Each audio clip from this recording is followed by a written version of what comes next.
2002 S10. I'm putting a new radiator in it. And there's a lot of videos on YouTube shows you how to put one in, take one out, put one in. And I've looked at them, and they're good to get you started, and they may be even okay to get you finished, but they're leaving out a lot of things that if you're not aware, you could end up in a lot of trouble and having to redo the job and like, making a lot of extra steps that is not necessary. So let's just take a look down here. All right, I do not take the fan out. I leave it in. You don't need to. Some people take it out. Some people, leave it in. I leave it in. As you can see, I took the battery out. I took the air box out. And of course, you got to take this top, fan shroud off because you just got to. And you guys all know this stuff. I know you do. It's pretty simple. You got 3 little screws here, and then you got 2 here, and you got 2 more over here. And that's simple. I'm pretty sure they were 10 millimeter. But you get the radiator out now. You pull this back and you pull the radiator out. But now here's where they're not. These shows, I'm going to call them shows that are telling you how to take your radiator out and replace it, aren't showing you this.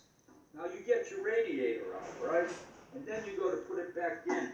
Now this bottom shroud, this piece right here, I did take it out. And when I took it out, I'd never done this job before, and I pulled it down.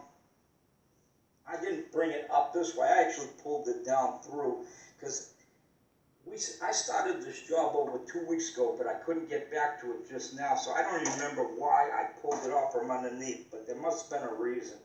But then when I went to put it back in, I dropped it in and didn't want to go in. And I'm fighting with this thing, and then I finally picked it out. You see here, you got to get this and this and this, these little like tabs into these slots, and it wouldn't want to go because see that lip right here, this lip, and then this thing has a lip too, and I was trying to put this one's lip on the inside and not on the outside, and I'm like looking at someone, what's going on? How come this doesn't want to fit? But you got to make sure that lip's on the outside, okay? Then she'll fit in.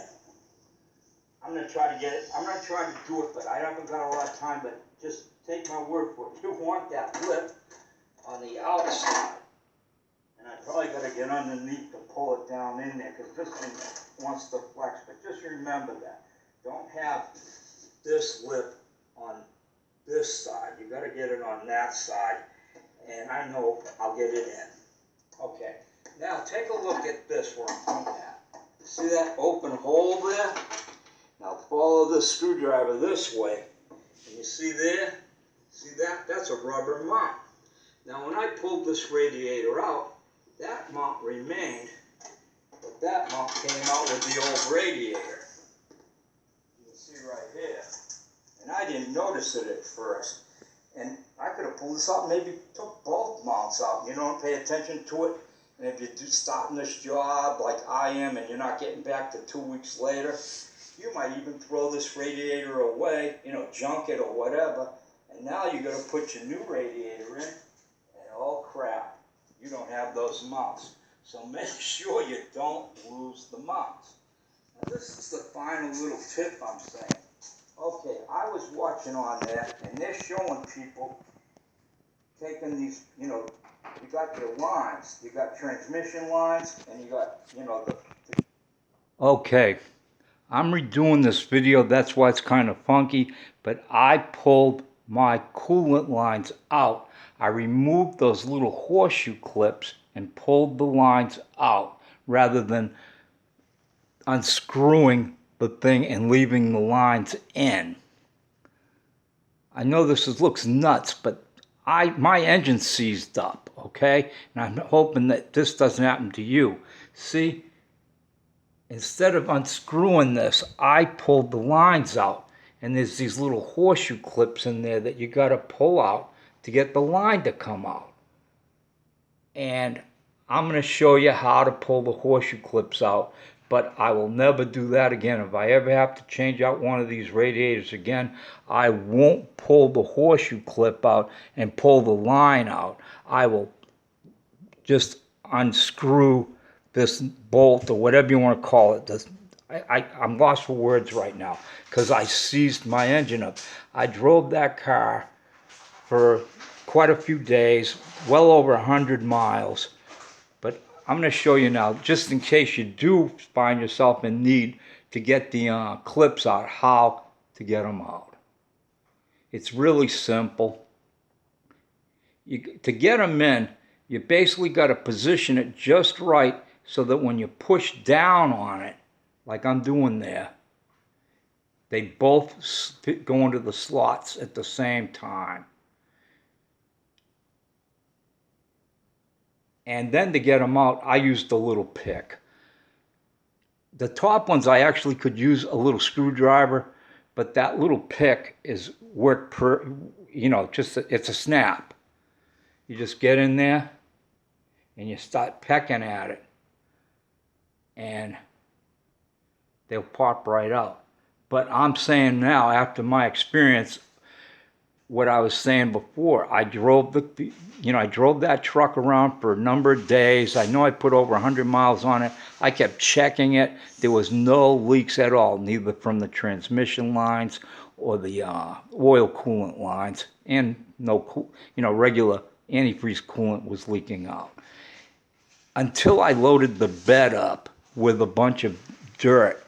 I kind of probably did overload the bed, but regardless, I'm driving home and I hit a dip in the road and I didn't know it. But when I hit that dip, it pulled the bottom oil coolant line out just enough that all the oil leaked out and the engine seized up. And I've been working on that thing now for 3 days, and there's a chance that I can save her. And I've been making videos, and I'm going to post it all one way or the other, whether it works or not. But I will never do that again. I will only pull those lines out like that if I have to replace the line itself. And even then, I'm going to probably go about it in a different way. I'm going to unscrew these things from now on. Everybody, I hope I save somebody from doing that. You got people on YouTube that will show you 2 different ways. Some people say pop those little horseshoes and pull those lines back out like you see there. And other people will say, no, unscrew them. Well, I thought, because of my old school technology, usually when you tried to unscrew them lines, the lines would get all twisted up. And we're going to pause this because that video just ran out. Here we go again. All right, hold up. I just posted this video literally just a few minutes ago, as you can see. And it's explaining what happened. So check it out. In this video, by the way, if you want to just check it out, there's a really cool 12-inch spanner wrench I got there, an old school one that was made in the USA that's pretty unique. Check it out.